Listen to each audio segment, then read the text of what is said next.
Some people chase justice, others chase money.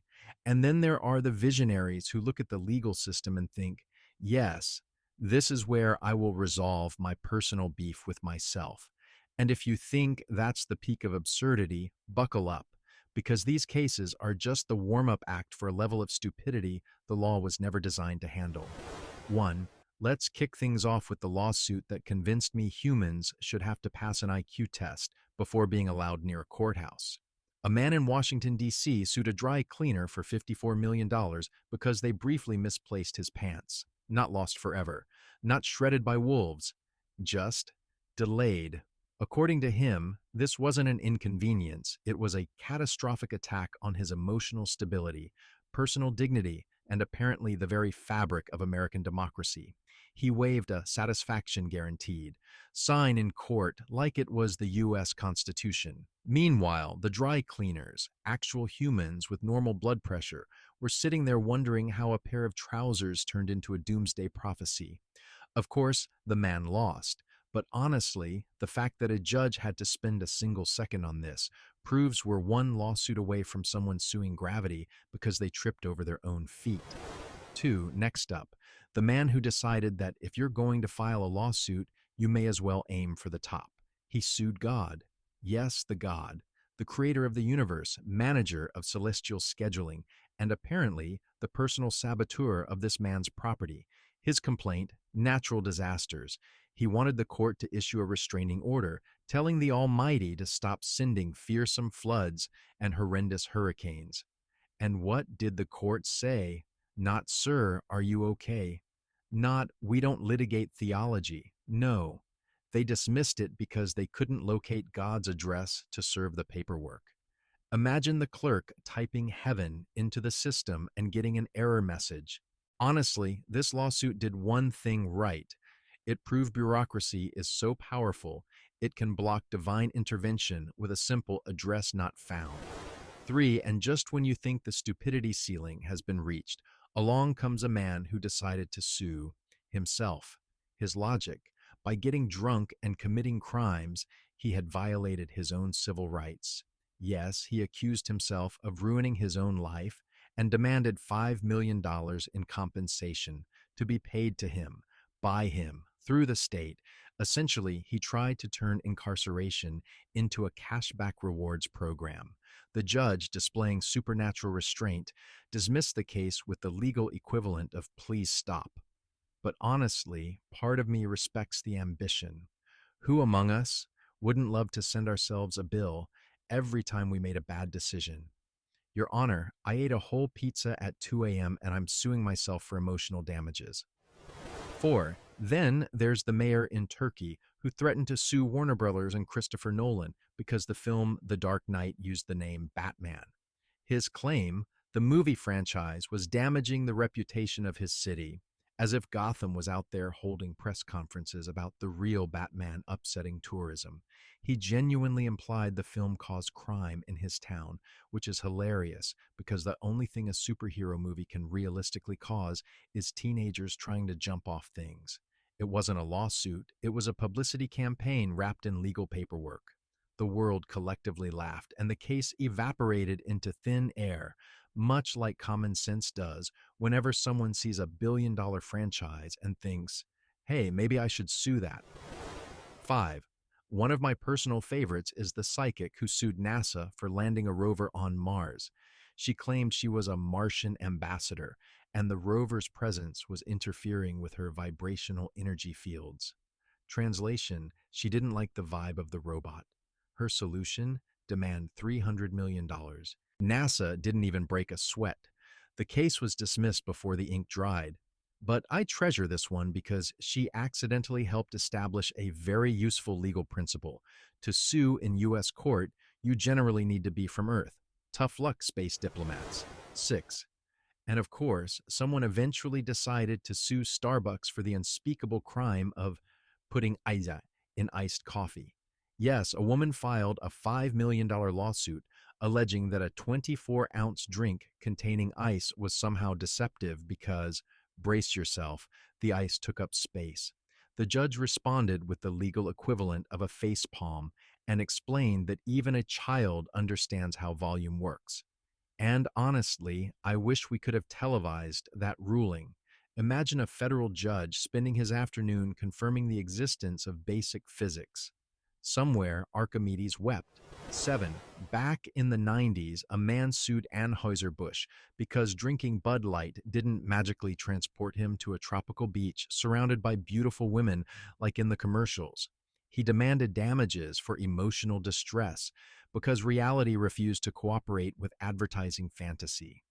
My favorite part is imagining him cracking open a beer at home, looking around his boring living room and thinking, where are the bikini models? This is fraud. The court disagreed and introduced him to a concept called puffery, which is legal jargon for ads are full of nonsense. Please stop taking them literally. 8. Some lawsuits aren't ambitious, they're just relentless. Like the man in California who filed over 300 lawsuits after a minor car accident. He sued the driver, the tow truck company, the insurance companies, the repair shops, and possibly anyone who had ever seen a car. Eventually, the state had to create a legal designation just to contain him. Vexatious litigant. Translation: Sir, you're banned from suing until you learn how to behave. Honestly, it's amazing it took only 300 tries for someone to say that out loud. 9. Then we have the man who won a promotional contest for a Subway for Life card and sued because the company gave him about $13,000 in gift cards instead of unlimited sandwiches until death. He argued that for life should mean until the Grim Reaper showed up personally to pry the footlong from his hands.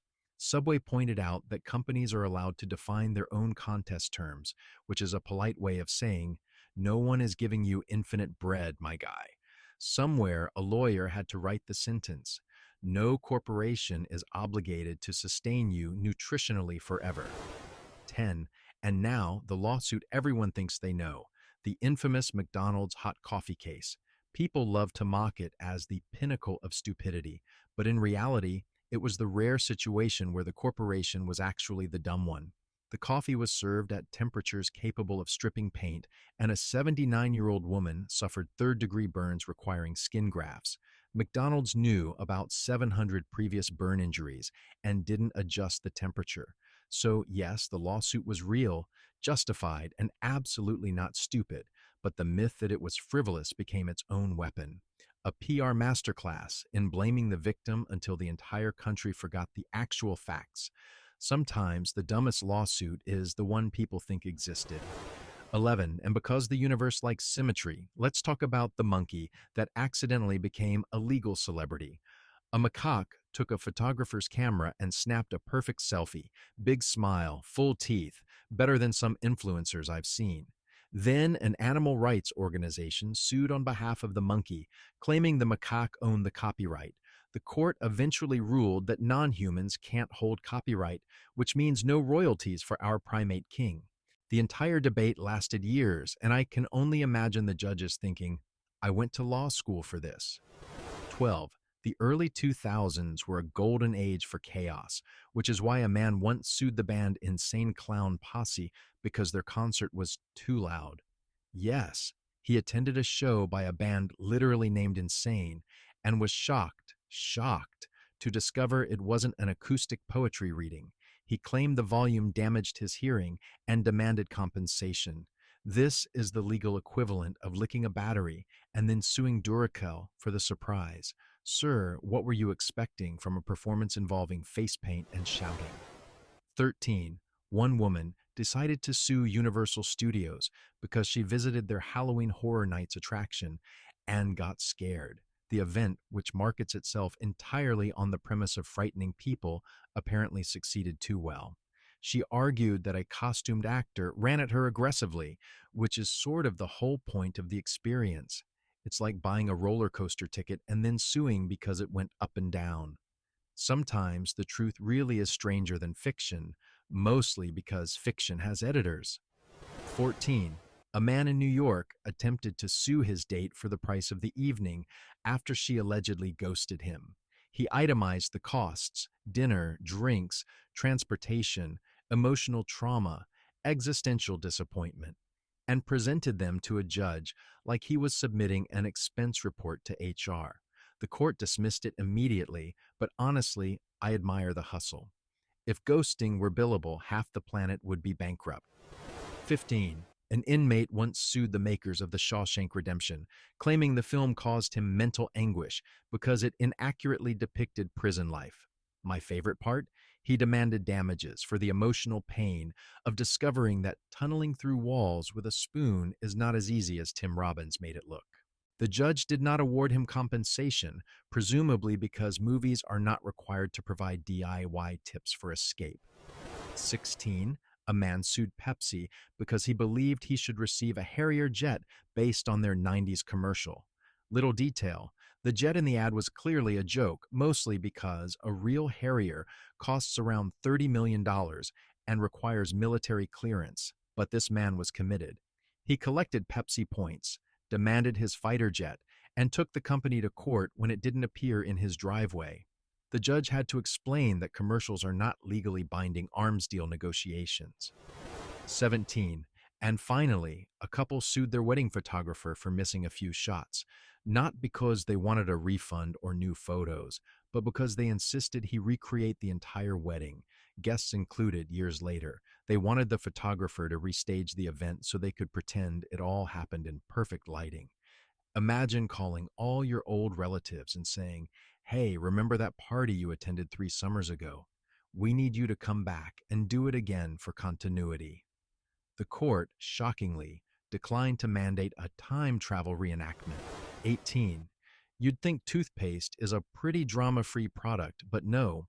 Somewhere out there, a man actually sued a major toothpaste company because he claimed the mint flavor emotionally manipulated him into brushing more often than he intended, which he argued violated his free will as an American citizen.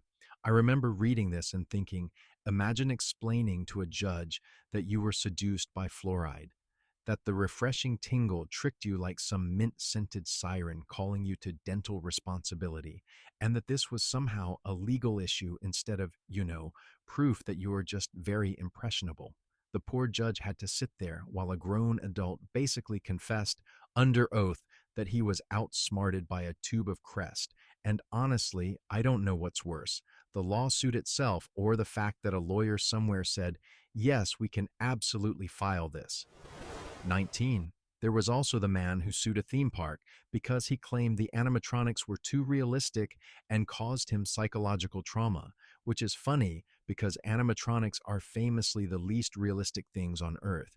Half of them move like they're possessed by a dying car battery, but this man insisted he had been terrorized by a robotic pirate waving a foam sword, and he demanded compensation for his lifelong fear of plastic. And I swear you can almost hear the world's tiniest servo motor whirring sympathetically in the background. The court dismissed the case, probably because the judge couldn't make it through the hearing without imagining this man screaming in terror at a Chuck E. Cheese band performance. 20. My personal favorite quiet masterpiece is the woman who sued a neighbor for weaponized yard glare, claiming the sunlight reflecting off his new metal mailbox caused her migraines, ruined her morning routine, and spiritually violated her boundaries, whatever that means. She argued the mailbox was intentionally angled to attack her, like some suburban version of a medieval signal mirror designed to blind rival villagers, and she demanded the court force him to remove it. The judge, likely wondering if these two had ever spoken to each other like normal humans, explained that sunlight is not under the jurisdiction of the court. Though, honestly, considering someone already sued God for weather, it feels like we're getting closer to climate-related restraining orders. 21. Then there was the man who sued his doctor for performing surgery too well, claiming that the recovery was so quick and painless it made him suspicious, and he felt deprived of the attention he would have received if he'd suffered dramatically like he'd planned. He argued he had prepared months of work excuses, sympathy texts, and social media posts to milk the moment, only to wake up comfortable and fully mobile, which he described as an emotional betrayal, as if the doctor's competence robbed him of his big debut. The lawsuit went nowhere, obviously, but I do sympathize a little. Imagine planning your whole pity arc only for your body to cooperate. 22. And let's not forget the guy who sued a video game company because he claimed the game was too addictive, which is hilarious because that's literally the point of game design. But he decided the company had a legal responsibility to make the game slightly boring so he wouldn't ruin his sleep schedule. He argued he shouldn't be held accountable for staying up until 3 a.m. playing because the game was designed to entice, which is like suing a donut because it tasted good. The court dismissed it, but somewhere in the world, a game developer high-fived themselves for being accused of being too compelling. 23. One man actually sued a casino because he lost money gambling, insisting they should have stopped him once it was clear he was terrible at blackjack. He argued the casino exploited his optimism, which is fascinating because casinos literally exist for that exact purpose. His claim was essentially, they let me keep doing the thing I'm bad at, which is a fun twist on personal responsibility. The court ruled that casinos aren't babysitters and that if losing money shocks you, maybe don't play a game where the dealer literally tells you the odds are against you. 24. A woman sued a pet store because the parrot she bought allegedly didn't respect her, and I genuinely hope this case is taught in law schools. She said the bird ignored her commands, glared at her judgmentally, and lowered her self-esteem, demanding a refund and damages for emotional suffering caused by what she described as malicious avian attitude. The judge, presumably holding back laughter, explained that parrots are not legally required to support your personal growth, which is a polite way of saying, ma'am, the bird just doesn't like you. 25. In another incredible moment of human brilliance, a man sued a bakery because the cake he ordered didn't make him feel celebrated. The cake tasted fine, looked fine, spelled his name correctly, but he claimed it lacked the emotional warmth he expected from a birthday dessert, arguing the bakery should have infused it with more joy. The court tossed the case, but I can't stop imagining this man sitting in a quiet kitchen, staring at a perfectly normal cake and whispering, "Why won't you love me?" 26. There was a guy who sued an airline because turbulence felt unprofessional, as if the pilot personally created the wind just to annoy him. He argued that a trained pilot should know how to avoid rough air, comparing it to a driver avoiding potholes, which tells you everything you need to know about his grasp of atmospheric physics. The judge explained turbulence isn't optional, but I deeply admire the confidence it takes to demand control over the sky.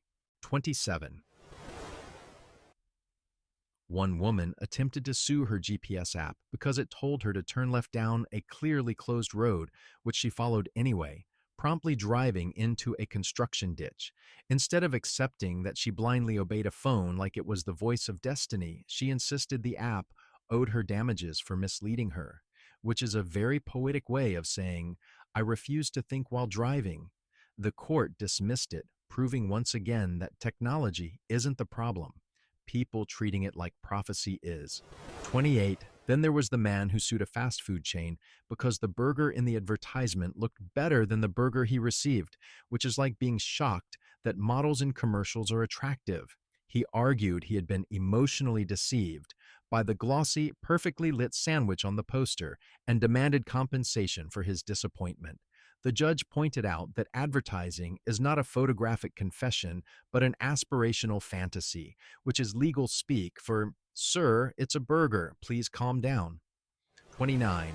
A woman sued her gym for allowing her to get too tired, insisting they should have warned her that repeated physical exertion leads to fatigue, a discovery that, apparently, caught her entirely off guard. She argued that exercise should energize her, not exhaust her, and that the gym should be responsible for preventing unexpected physical side effects. This is the kind of lawsuit that makes you wonder if humans should be required to sign a waiver saying, I understand how my own body works. 30. One man sued a zoo because the animals did not appear to like him, claiming the lions avoided eye contact and the monkeys judged him harshly. He argued that since he paid admission, he deserved a positive emotional interaction with the wildlife. The judge politely reminded him that animals are not theme park employees and are under no contractual obligation to boost his ego, which was probably the kindest possible phrasing of the giraffe thinks you're weird. Deal with it. 31. A woman sued a perfume company because the scent she bought did not transform her life. Despite advertisements suggesting confidence, romance, and adventure, she insisted the product was fraudulent because she wore it for weeks and nothing magical happened. No love story, no thrilling escapade, not even a dramatic hair flip moment. The court dismissed it, but honestly, I sympathize with her disappointment. If perfume actually did everything the commercials promised, we'd all be living in a soap opera. 32. And then we have the man who sued a coffee shop because his latte art was uninspired. He expected a majestic swan or a delicate rosette, but received what he described as a sad little blob that spiritually resembled nothing. He claimed the barista robbed him of his aesthetic experience and demanded a refund, plus damages for artistic betrayal. The judge explained that latte foam is not a legally enforceable medium of expression, which is probably the first time that sentence has ever been spoken in a courtroom. 33. Another iconic entry, the woman who sued a clothing store because the dressing room lighting made her look emotionally unwell. She alleged the harsh fluorescent bulb sabotaged her confidence and caused her to buy fewer items, making the store financially responsible for her self-image. The court ruled that dressing rooms are not therapy offices, and lighting is not obligated to flatter you. A blow to anyone who has ever confronted their reflection in a target mirror and briefly questioned their entire existence. 34. And finally, there was the man who sued a candle company because the scent didn't take him on a mental journey. Despite being named something dramatic like Mountain Whisperer or Autumn Soul Voyage, he burned it for hours waiting for enlightenment and instead got a faint smell of cinnamon and disappointment. He claimed the company committed aromatic fraud, which is honestly a phrase I want embroidered on a pillow. The judge rejected the case, but I sincerely hope the courtroom smelled amazing during the hearing. 35. A man once sued a restaurant because the soup he ordered was too hot, which, yes, sounds familiar, but this genius added a twist. He argued the steam rising from the bowl created an emotional environment of threat that ruined his appetite, and he insisted the restaurant should have provided a verbal warning that the soup was capable of producing vapor. I wish I were joking, but this man genuinely described steam, the physical evidence that soup is, in fact, warm, as an unforeseen hazard. He even brought photos of the soup to court, as if the judge needed visual confirmation that liquid can reach temperatures above tepid. The case was dismissed, of course, but not before the world learned that somewhere out there is a person who believes consommé should be served at the emotional intensity of room temperature sadness. 36. There was a woman who sued a museum because one of the paintings made her feel judged, claiming the eyes of the portrait followed her with malicious personal intent, and she insisted the museum should either remove the artwork or provide warning labels for patrons susceptible to being psychologically confronted by brushstrokes. I adore this because art's entire purpose is to make you feel things, and she basically said, how dare this painting succeed at its job? She even tried to argue that the painter, despite being dead for centuries, had intentionally targeted her specifically through the ether of artistic expression, which I assume gave the judge a rare opportunity to practice not laughing directly into the microphone. The court ruled that portraits staring at you is not harassment, but honestly, every museum employee probably added her to their internal list of reasons we lock certain rooms after hours. 37. A man sued a gym because he claimed their mirrors were too honest, saying his reflection damaged his sense of self and caused him to abandon his workout entirely. He argued that gyms should install aspirational mirrors that make people look slightly more toned, claiming it was unfair to present him with the full, uncensored truth when he was trying to improve himself. The gym, understandably confused, explained that mirrors reflect reality and are not Photoshop filters pushed into the physical world. He insisted that the gym had a duty to support his wellness journey by providing a reflection that encouraged rather than discouraged. The judge dismissed the case, but I like to imagine the courtroom moment when he pointed at a random mirror on the wall and said, "That thing ruined my life," and everyone else quietly reconsidered all the choices that brought them there. 38. Then there was a guy who sued a bookstore because a self-help book failed to help him, which is impressive because the genre already operates on the honor system. He claimed he read the entire book, did every exercise, repeated every affirmation, and yet, shockingly, still made questionable life decisions. He insisted the book was fraudulent because it didn't grant the enlightenment promised by the cover, as if inner peace is guaranteed with purchase. The bookstore argued that personal growth is not legally enforceable, which sounds obvious, but apparently not obvious enough. The man demanded a refund plus damages for misleading encouragement, which the judge rejected with the verbal equivalent of a sigh. Somewhere out there, this man is still buying self-help books like lottery tickets and blaming everyone except himself for the losing numbers. 39. And because absurdity never sleeps, a couple once sued a cruise line because the ocean was too loud, claiming the constant sound of waves disrupted their romantic vacation. They argued the cruise company should have installed ocean sound barriers, which is a wonderful idea if you completely ignore how nature works. The best part is, they said the ocean did not match the peaceful imagery shown in brochures, as if the cruise line should handcraft a custom ocean with adjustable volume settings. The judge, displaying world-class patience, explained that waves are not a controllable amenity, though part of me wishes he'd pretended to check the court schedule for Poseidon's availability. 40. There was a man who sued an airline because he believed the clouds outside the window were too close, arguing the pilot flew recklessly near dangerous atmospheric formations. And yes, he really thought clouds were solid objects capable of inflicting impact damage. He claimed the proximity induced emotional distress and forced him to reconsider his relationship with the sky, whatever that means. The airline clarified that clouds are, in fact, made of tiny droplets and not giant floating cotton boulders, which I imagine was a very difficult conversation. The court dismissed the case, but I sincerely hope the judge paused before ruling to stare out a window at a perfectly harmless cloud and say, "Sir, this is the opponent you fear." 41. A woman sued her neighbor because his Wi-Fi name was emotionally disturbing, claiming it caused her anxiety every time it appeared in her network list. The name was something mildly snarky like "not your Wi-Fi," but she argued it was a direct personal attack crafted to undermine her emotional equilibrium. She demanded the court force him to rename his network to something neutral and supportive, effectively turning her router preferences into a legal matter.